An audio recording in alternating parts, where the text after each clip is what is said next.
নমস্কার। রিসেন্টলি যে পেপারে আপনারা দেখছেন এবং টিভি চ্যানেলে দেখছেন যে চায়নাতে একটা নতুন ভাইরাসের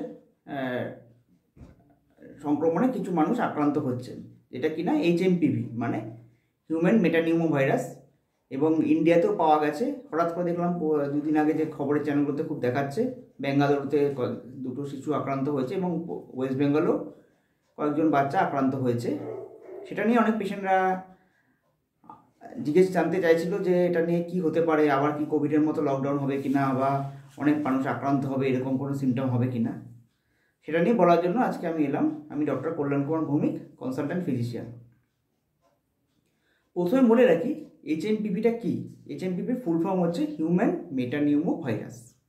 এটা কীরকম ভাইরাস? এটা একটা RNA ভাইরাস এবং তার ফ্যামিলি হচ্ছে এটা প্যারামিক্সো ভাইরাস ফ্যামিলি। এটা কিন্তু structurally closely related to respiratory syncytial virus. মানে এই ভাইরাসটা অলরেডি কিন্তু নোন ভাইরাস, নতুন কোনো ভাইরাস নয়। এটা অলরেডি রেসপন্সিবল ফর আপার এবং লোয়ার রেসপিরেটরি ইনফেকশন, মানে ইনফেকশন করে অলরেডি।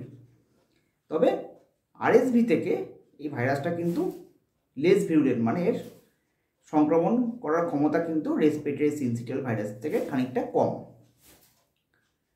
এর ট্রান্সমিশন কী করে হয়? মানে মূলত ছড়ায় ভাইরাসটা ড্রপলেট ইনফেকশনের মাধ্যমে। মানে ড্রপলেট ইনফেকশন কি? হাঁচি কাশির মাধ্যমে মূলত ছড়ায়। আর কীভাবে ছড়ায়? Close contact with the infected person and close contact with the contaminated surface. Incubation period হচ্ছে 3 থেকে 7 দিন। মূলত শিশুদেরই বেশি আক্রান্ত হয় এবং বয়স্ক মানুষরা, যারা এল্ডারলি পেশেন্ট, যাদের 65 বছর বয়সের উপর বেশি বয়স, এবং যাদের মাল্টিপল কোমরবিডিটি আছে। কোমরবিডিটি কথাটা কিন্তু মানে কি, যেটা কোভিডের সময়তে খুব শুনতে পেয়েছেন আপনারা, মানে যাদের কোনো মাল্টিপল রিস্ক ফ্যাক্টর আছে, যেমন যাদের COPD আছে বা অ্যাজমা আছে বা ডায়াবেটিস, হাইপারটেনশন, কোলেস্টেরল, বা তাদের হার্ট ফেলিওরের মতো রোগ আছে, সেসব পেশেন্টরা কিন্তু অ্যাট রিস্ক পিপলের মধ্যে পড়ে। কী কী সিমটম করে? সাধারণ সর্দি কাশিতে, সিজনাল ফ্লুতে যেরকম সিমটম হয় সেরকমই সিমটম হয়। মূলত রেসপিরেটরি সিমটমের মধ্যে কী পড়ে? খুসখুসে শুকনো কাশি হতে পারে, হাঁচি হতে পারে, নাক দিয়ে জল পড়া, গলা ব্যথা, এবং কি হতে পারে কখনো কখনো বুকে সাঁই সাঁই শব্দ, বা কারো কারো ক্ষেত্রে শ্বাসকষ্ট হতে পারে।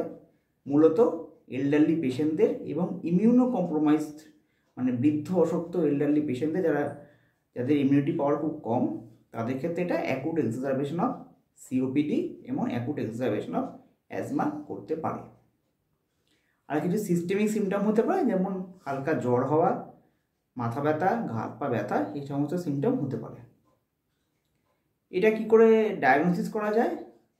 মূলত ভাইরাল ইনফেকশন আমরা ডায়াগনোসিস সাধারণত সাধারণ সর্দি কাশি হলে আমরা ডায়াগনোসিস করার জন্য আমরা খুব একটা ছুটি না, কারণ এটা ডায়াগনোসিস করাটা বেশ ব্যয় সাপেক্ষ। এটা RT-PCR টেস্ট করতে হয়, যেটা ন্যাসোফ্যারিঞ্জিয়াল সোয়াব এবং ওরোফ্যারিঞ্জিয়াল সোয়াবের মাধ্যমে RT-PCR টেস্ট করা হয়। কিছু স্পেশালাইজড ল্যাবরেটরিতে এগুলো করা হয়। এখনও ওয়াইড স্প্রেড ডায়াগনস্টিক ডিটেকশন মানে হয়নি এখনও। তাহলে এর প্রিভেনশন কি? এটাকে আপনার ঠেকাবেন কী করে? দেখুন, এর কিন্তু কোনো ভ্যাকসিন নেই। যে কোনো ভাইরাল ইনফেকশান যেভাবে ঠেকানো উচিত, কোভিডের মতোই, যে আপনারা কোভিডের সময় যেরকম হ্যান্ড হাইজিন মেনে চলতেন, যেরকম প্রিকশনগুলো মেনে চলতেন, মানে হাত ধোয়া, হ্যান্ড স্যানিটাইজার ইউজ করা, এবং ভিড় স্থানে বেরোলে পরে কিছু সিম্পল মাস্ক ইউজ করা, এবং বয়স্ক অশক্ত পেশেন্টদের ঠান্ডা না লাগানো, এই সমস্ত সিম্পল মেজারগুলোই মেনে চলতে হবে। মানে কোভিডকালে আপনারা যে মেজারগুলো নিতেন সেটাই মেনে চলতে বলা হচ্ছে, খুব এটাই বলার বিষয়। আর ট্রিটমেন্ট কি? ট্রিটমেন্ট কিন্তু সিমটোমেটিক, সাধারণত একটু কিছুদিন রেস্টে থাকা, হাইড্রেশন মেনটেন করা, কিছু অ্যান্টিবায়োটিকের কোনো রোল নেই এর মধ্যে, কিছু প্যারাসিটামল জাতীয় ওষুধ, এবং সিমটোমেটিক ট্রিটমেন্ট ডাক্তারবাবু বুঝে কিছু অ্যান্টি অ্যালার্জির ট্যাবলেট, বা কিছু কিছু ক্ষেত্রে খুব কাশি হলে ইনহেলার দিতে পারে। এই হচ্ছে ট্রিটমেন্ট। তাহলে এটা নিয়ে কিন্তু অযথা খুব আতঙ্কিত হওয়ার কিছু নেই, কারণ এটা আপনাদের কাছে জিনিসটা হয়তো ভাইরাসটার নাম নতুন শোনা লাগলেও লাগতে পারে কিন্তু ডাক্তারবাবুদের কাছে এটা কিন্তু পরিচিত নাম। এখনও কিন্তু ভাইরাসটা কিন্তু কোনো মানে জেনেটিক চেঞ্জ কিছু হয়নি, মানে মিউটেশন বদলে যায়নি, যেটা খুব ভয়ঙ্কর স্ট্রেন হিসাবে মানে ফিরে আসবে, মানুষের মধ্যে অনেক ওয়াইড স্প্রেড ইনফেকশন হবে, বহু মানুষের মৃত্যু হবে বা এরকমও কিছু এখনও পর্যন্ত কিছু হয়নি। মানে এটা নিয়ে অযথা আতঙ্কিত হওয়ার কিছু নেই, আপনারা সতর্ক থাকুন, অযথা ভয় পাবেন না। মূলত এই যে প্রিভেনশনের পয়েন্টগুলো বললাম সেগুলো মেনে চলবেন। সুস্থ থাকুন এবং ভালো থাকুন। নমস্কার।